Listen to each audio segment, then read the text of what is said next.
नाज़रीन welcome back to दुनिया today. ज़रा शुरू करता हूँ खुर्रम दस्तगीर साहब आपसे। मैं पीपल्स पार्टी की जो मेन कंप्लेंट्स हैं पंजाब में, थोड़ा सा मैं उसकी तरफ इशारा आपका दिलाऊँ। वो कहते हैं कि पंजाब के बड़े बुरे हालात हैं और हमारे जो मिनिस्टर्स हैं वो बेचारे बिल्कुल किसी उनका कोई मतलब पुरसाने हाल नहीं है। एक एक मिनिस्टर के साथ 4-4 टास्क फोर्सेस बनाई हुई हैं सीएम ने। टास्क फोर्सेस का जो चेयरमैन है उसको मिनिस्टर का स्टेटस दिया हुआ है। हमारा मिनिस्टर अगर सीएम से मिलना चाहे तो उसको कभी शुनीत नहीं होती, उसको कभी वहाँ अपॉइंटमेंट नहीं मिल सकती। पंजाब की ब्यूरोक्रेसी पीपल्स पार्टी के मिनिस्टर्स को घास नहीं डालती, वो कंप्लेन लेके सीएम तक नहीं जा सकते। सीएम कभी कैबिनेट की मीटिंग्स कॉल नहीं करते, वो अपनी पार्टी की मीटिंग्स करते हैं जिनको प्रिजाइड करते हैं नवाज शरीफ साहब। वो कह रहे हैं कि हमें तो इस मिनिस्टरशिप का सिरे से फायदा ही नहीं, हम तो जमहूरियत के लिए ये चला रहे थे सारा कुछ, अब हमें हमारी आंखें खुल गई हैं। हमारी हुकूमत को आप लोग इस्लामाबाद में उठा के फेंकना चाह रहे हैं, तो आखिर हम पंजाब में आपको क्यों बर्दाश्त करेंगे? देखिए, पहली तो बात है कि पंजाब के हालात बुरे नहीं हैं। शायद उन वज़रा के हालात, पीपल्स पार्टी के हालात उनको नजर आ रहे हैं कि बुरे हैं, क्योंकि जितनी भी कंप्लेंट्स हैं वो उनकी पर्सनलाइज्ड हैं, उन लोगों की जो पंजाब हुकूमत का हिस्सा है। और पंजाब में रह के ये कंप्लेंट करना, ये तो वही हालत है जो MQM फेडरल गवर्नमेंट कर रही है कि वो वजारतें लेकर भी बैठे हुए सूबाई और वफाकी हुकूमतों में और साथ कंप्लेंट्स भी। पंजाब के हालात बुरे नहीं हैं। नहीं, मैं समझता हूँ ये ठीक कह रहे हैं, लेकिन ये एक गलती खुद कर गए हैं जो कौमी मरकज से इन्होंने अपनी वजारतें छोड़ी। नहीं, आज यही तकलीफ उनको देखें, बड़ी इंपॉर्टेंट। ये गलती नहीं थी, मैं डॉक्टर साहब इनसे, ये गलती नहीं थी। अगर हम ये गलती ना करते, स्ट्रेटेजिक नहीं, पाकिस्तान में आज जजेस बहाल ना होते। वो एक लार्जर कॉज के लिए पाकिस्तान में जस्टिस और आइन की बालादस्ती के लिए कुर्बानी दी थी। Is this true? नहीं, आप उस पे वो समझते हैं कि शेख साहब बेहतर है कह लें। आप ये बताइए कि अगर मेरी बात सुने, अगर जजेस को बहाल करने के बाद पार्लिमानी कमेटियों के थ्रू उनकी तजलील करनी थी 18वीं आईनी तरमीम नाफिज करके, तो उनको बहाल ना करते तो ज्यादा अच्छा था। और इसको चेंज भी किया। और मेरी बात सुने ना, हम इसमें वो इनको ना बहाल करते, बात सुने, ये जजेस को ना बहाल करते, ये तो लोगों की फोर्स थी जो which would have compelled the establishment to reinstate the जजेस। शामी साहब से अब जो 18वीं तरमीम में PMLN ने शामी साहब अगर PMLN के वुज़रा वफाक को ना छोड़ते, अपनी पोजीशन ना छोड़ते, तो क्या जजेस बहाल ना हो सकते? क्या सोचते हैं आप? देखें, बात ये इस बारे में कहना तो कुछ मुश्किल है, क्योंकि मुस्लिम लीग नून की तो शर्त ही ये थी कि अदलिया को बहाल किया जाए। जब अदलिया बहाल नहीं हुई तो मुस्लिम लीग नून का इमेज उससे ख़राब होता और उसकी जो प्रिंसिपल पोजीशन है उस पर कॉम्प्रोमाइज़ कर लेती वो।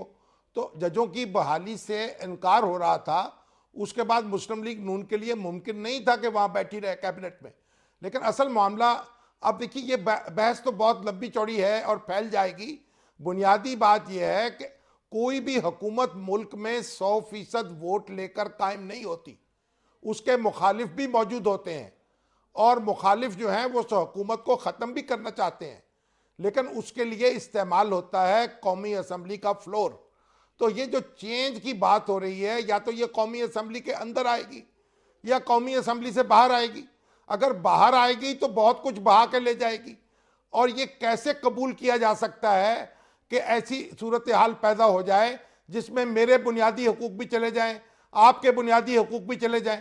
मैं ऐसी तब्दीली की कैसे हमायत कर सकता हूं? इसलिए तब्दीली जो भी है वो दस्तूर के ताबे होनी चाहिए। बिल्कुल सही है शामी साहब, बिल्कुल सही है, बिल्कुल सही है। यानी देखें, शामी साहब की बात में बड़ा वजन है कि देखें, आखिर बताएं तो सही, आप तब्दीली के बहुत बड़े ख़्वाह हैं। आप कहते हैं तब्दीली आएगी, मैं तब्दीली आते हुए देखता हूं। शामी साहब कहते हैं कि तब्दीली या असेंबली के अंदर से जर्मिनेट करेगी, यहाँ असेंबली के अंदर से आएगी या असेंबली के बाहर से आएगी। ये हमारे साथ बैठे हैं, ये हमें नहीं बता सकते कि तब्दीली साहब ने अभी ये बात की है कि वो अवाम में जाएंगे।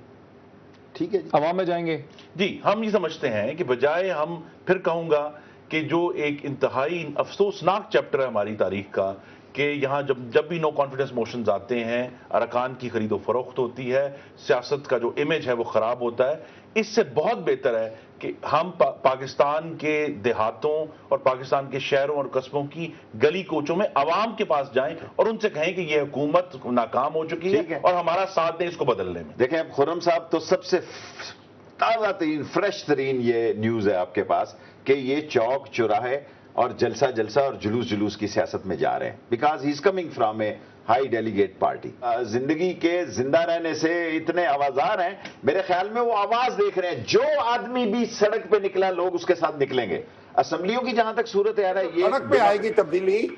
सर, मैं अगर क्या गारंटी है कि वो तब्दीली वही आएगी جو لانے والے سوچ رہے ہیں. سر میں آپ سے عرض کروں بالآخر عوام نے فیصلہ کرنا ہے, لیکن عوام یہاں کیسے فیصلہ کریں گے؟ عوام ووٹ کے ذریعے فیصلہ کریں گے یا ڈنڈے کے ذریعے فیصلہ کریں گے؟ شامی صاحب تھوڑا اونچا بولیے, آپ کو جواب تو مل گیا نا. دیکھیں خرم دستگیر صاحب یہ کہتے ہیں کہ یہ تو لوگوں کے پاس جائیں گے, اسمبلی سے تو تبدیلی لا ہی نہیں رہی ہے. نہیں, یہ اسمبلی لوگوں کے پاس جا کر کیا کہیں گے؟ نئے الیکشن کا مطالبہ کریں گے. اگر حالات دیکھیے, یہ ایسا جن ہے جب بوتل سے آپ نے نکال دیا تو آپ کے قابو میں نہیں رہے گا. ہم دیکھ چکے ہیں پہلے پی این اے کی موومنٹ چلی ہے اس ملک میں, اور اس کا کیا نتیجہ ہوا ہے. یہ دیکھیے سڑکوں کے ذریعے, ہڑتالوں کے ذریعے, چوراستوں کے ذریعے جو تبدیلی آئے گی اس کو کیسے قابو میں رکھا جائے گا. بالکل صحیح ہے شامی صاحب, ایک سیکنڈ, بڑا صحیح پوائنٹ. شامی صاحب خود 77 کی موومنٹ کا حصہ تھے, وہ کہتے ہیں ہم نے سڑکوں پہ موومنٹ چلا کے دیکھی ہے, اس موومنٹ کو کنٹرول نہیں کیا جا سکتا, وہ کنٹرول سے باہر. یہ ایجیٹیشن نہیں ہم کرنے جا رہے. تو پھر کیا کرنے جا رہے ہیں؟ ہم سول نافرمانی کی تحریک نہیں کرنے جا رہے. ہم تو عوام کے پاس ایک رینیوڈ انٹینسیفائیڈ ری ڈبلڈ کانٹیکٹ ہمارے قائدین کا, ہمارا بھی, تاکہ ہم وہ گراؤنڈ پریپیئر کر سکیں کہ جب بھی پاکستان میں انتخابات ہوں ہم تیار ہوں اس کے لیے, عوام بھی تیار ہوں, اور جب پبلک اوپینین اکٹھا ہوگا, پبلک اوپینین کو ہم انشاءاللہ اس کو منظم کریں گے. اور جب ایک منظم جب اسمبلی کے اندر ایک نو کانفیڈنس کا موو لے کے انتخابات یوسف رضا گیلانی نے کال کرنے. گزارش یہ ہے خرم دستگیر صاحب کا جو ویژن فار چینج ہے وہ یہی ہے کہ آپ گلی گلی کوچہ کوچہ جائیں, لوگوں میں بیداری پیدا کریں, اور ایک ان کو اس پوائنٹ پہ لے کر آئیں کہ وہ اس جماعت کو ٹانگوں سے اٹھا کے باہر پھینک دیں. بڑا رومانٹسزم کی بات نہیں, میری بات سنیں. اگر 77 کی بات کی نا, 77 کی موومنٹ کا اگر حصہ شامی صاحب تھے, ہم بھی 77 کی موومنٹ کا حصہ تھے. ہم 7 جولائی کو جیل سے باہر آئے ہیں, 5 جولائی کو یہاں مارشل اللہ نافذ ہوا ہے, 7 جولائی کو ہم جیل سے باہر آئے. یہ بات میں آپ کو ایک بتا دوں, the PNA movement was an extended election campaign. It was an election campaign.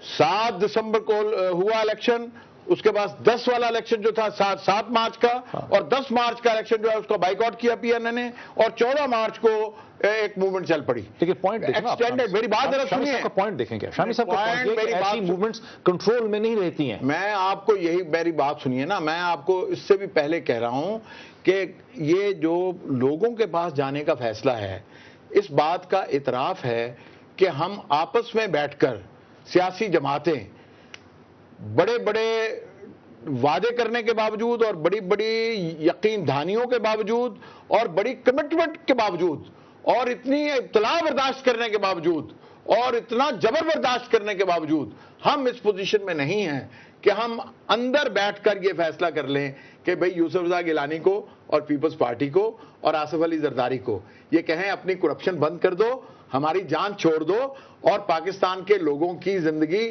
اجیرن بہت کر لی, اب ان کو زندہ رہنے کا حق دے دو. نہیں, دیکھیے میری بات نہیں کہہ دیا, اس کا یہ مطلب نہیں کہ ہم پارلیمنٹ میں یہ کام نہیں کریں گے. پارلیمنٹ میں نہیں کر رہے نا, پارلیمنٹ کر رہے ہیں ہمارے پارلیمنٹ میں تو آپ نے ساتھ دیا ہے آصف علی زرداری کا, پارلیمنٹ میں آپ نے یوسف رضا گیلانی کا ساتھ دیا ہے, پارلیمنٹ میں ہر ہفتے آپ کے قائدین کا یا لنچ ہوتا ہے یا ڈنر ہوتا ہے. شیخ صاحب کے ساتھ اور دور لگاتا ہوں, بڑے لوگوں کے 25 بیٹے جو یہ بڑے بڑے سیاستدان پال رہے ہیں, دے آر آلسو کرپٹ, وہ بھی کروڑوں میں پیسے وصول کر رہے ہیں. ایک جوڈیشل کمیشن بیٹھے کہ اسفند یار کے بیٹے سے لے کے سندھ کے بیٹے تک ان سب لوگوں کی اولاد کیا کر رہی ہے ان کو پتہ. ہم جا رہے ہیں, ہمارا آخری 5 اووروں کا میچ ہے, اور ایک کمیشن بیٹھے.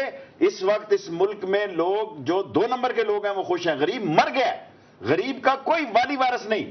8,570 روپے کی غریب کی قبر ہے اس وقت. آج کسی نے مرنے کا شوق ہو جا کے دیکھ لے. میری گزارش ہے, سو لیٹ می سے, اس ملک میں یہی نہیں, آئندہ آنے والی نسل بھی کرپشن پہ اگر یہ آج یہ چیرا نہیں لگائیں گے دین ٹھیک ہے, پھر آپ جائیں. لیکن ہمیں یہ دیکھنا ہے, لیکن صاحب کو بھی اس پہ شامل کرتے ہیں, ہمیں ایویڈنس سے بات کرنی ہے. اگر ایویڈنس موجود ہے پھر پاکستان میں کورٹس موجود ہیں, پاکستان میں اپوزیشن مسلم لیگ نون موجود ہے. اگر 50 کروڑ روپیہ لیا, آپ ذرا ایک بات سنیے, خرم دستگیر صاحب سے ادب سے ایک سوال, اور یہ اس کو کاٹیے گا نہیں, آپ سینسر نہ کیجیے گا.